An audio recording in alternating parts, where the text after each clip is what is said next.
প্রিয় দর্শক, আমরা আজকে কথা বলছি রিক্সা চালক শ্রমিকদের নিয়ে মত বিনিময় সভা অনুষ্ঠিত, যার সভাপতিত্বে সেই কঠোর পরিশ্রমিক অক্লান্ত পরিশ্রম করে সবসময় যান। আমরা দীর্ঘ 17 বছরও যাকে দেখেছি রাজপথে, এখনো দেখছি সেই পরীক্ষিত নেতা, ঢাকা মহানগর উত্তর রূপনগর থানা শ্রমিক দলের সদস্য সচিব শামসুল আলম মিন্টু ভাই আমার সাথে আছেন। ভাই আসসালামু আলাইকুম। ওয়ালাইকুম আসসালাম ওয়া রাহমাতুল্লাহি ওয়া বারাকাতুহু। ভাই, এই যে দীর্ঘ 17 বছর পালিয়ে বেড়াতে হয়েছিল, আমরা দেখেছি গণমাধ্যম কর্মীরা আপনাদেরকে খুঁজেও পাই নাই। যদি বাসায় একটু দেখাও করতে গেছি, শুনেছি পালিয়ে আছেন। সংসার সন্তান সবাইকে ফেলে এই যে পালিয়েছিলেন জেল হাজতে বা বিভিন্ন সময় বিভিন্ন জায়গায়, এই যে এখন একটি বছর ধরে উন্মুক্ত পাখির মতো ঘুরে বেড়াচ্ছেন, নতুন বাংলাদেশ ঝেড়ে সাজাচ্ছেন, কেমন একটি অনুভূতি প্লিজ একটু বলবেন? এই ফ্যাসিস্ট সরকার আওয়ামী লীগের আমলে আমরা যেভাবে নির্যাতিত অত্যাচার হয়েছি, আমাদেরকে রাত 3টা বাজেও আমার ঘর থেকে বাইরে হইতে হচ্ছে পুলিশের অত্যাচার।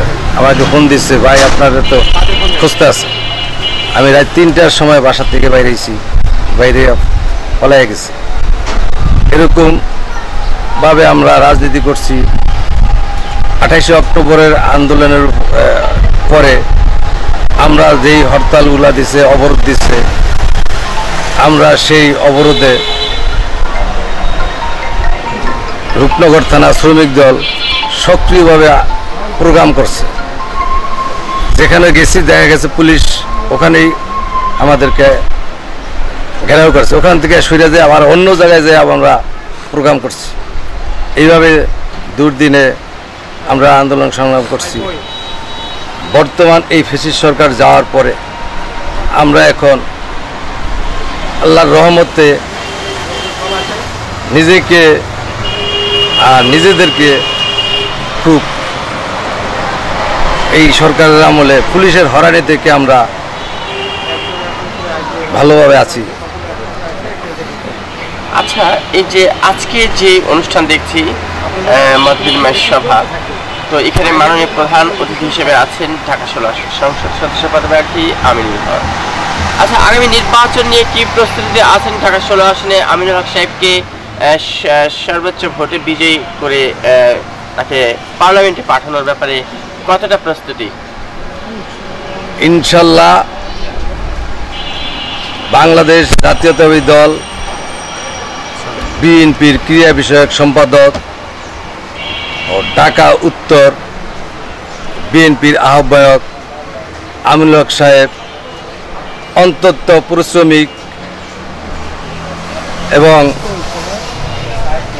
খুব ভালো মানুষ। ওনার মতন উনি যখন আহ্বায়ক হয়েছেন এই উত্তরে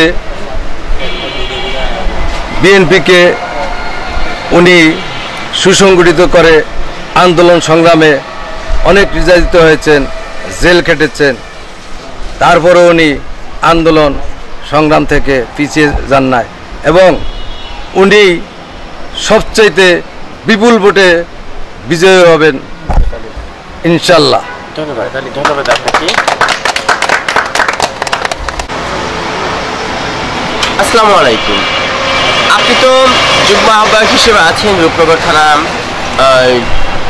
শ্রমিক দলের, তো একটু আজকের এই যে আপনাকে কিন্তু আমরা প্রায় দেখেছি জেলখানায় গিয়েছেন, এখন কেমন আছেন?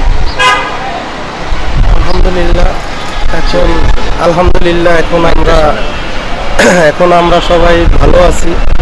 আমরা বিগত দিনে এই ফ্যাসিস্ট সরকারের আমলে আমরা কোথাও ঠিক মতন দাঁড়াইতেও পারি নাই। আন্দোলন সংগ্রাম তো দূরের কথা, আমরা হাইটাও যেতে পারি নাই, আমাদেরকে এত অত্যাচার করছে। একটু জানতে চাই, আপনার যে বর্তমান সদস্য সচিব এবং আহ্বায়ক যিনি আছেন, এই যে সদস্য সচিব এই শামসুল আলম মিন্টুর নেতৃত্বে এবং আপনার সভাপতির আহ্বায়কের নাম কি? রুহুল আমিন সাহেবের নেতৃত্বে এই যে শ্রমিক দল এত সুন্দর সুসংগঠিত করে এগিয়ে নিয়ে যাচ্ছেন, কিভাবে সম্ভব? এরা আমাদের রুহুল আমিন ভাই, সদস্য সচিব, আমাদের আহ্বায়ক শামসুল আলম মিন্টু ভাই, এরা খুব পরিশ্রমী এবং এরা খুব পরিশ্রম করে এবং কর্মী বান্ধব। তাদের পরিচালনায় এই 16 আসনে শ্রমিক দল খুব পরিশ্রম করে এবং আমাদের যত নেতাকর্মী আছে সবাই দুর্দান্ত পরিশ্রমী। আচ্ছা, একটা কথা বলেন তো, এই যে আপনারা আমিনুল হক সাহেবকে পেয়েছেন এমপি ক্যান্ডিডেট হিসেবে, এর সাথে কাজ করে, তার নেতৃত্বে কাজ করে কেমন মানে আপনাদের লাগছে? আমিনুল হক ভাই খুব ভালো একজন মানুষ, খুব ভালো মনের একজন মানুষ এবং শুধু সে দলের জন্য না, সকল লোকের জন্যই ভালো। তার কাছে কেউ খালি হাতে যায় ফিরে না। আর তার দুঃখ, সে একজন রিস্কাওয়ালার সাথেও সে খুব বিনীতভাবে কথা বলে। ধন্যবাদ আপনাকে। প্রিয় দর্শক, আমরা আজকে আপনাদেরকে নিয়ে যাচ্ছি মূল অনুষ্ঠানে, থাকবেন পুরো অনুষ্ঠান জুড়ে আমাদের সাথে। আমি ছিলাম আপনাদের সাথে শাহ আলম সম্রাট, রিপোর্টার MCB TV।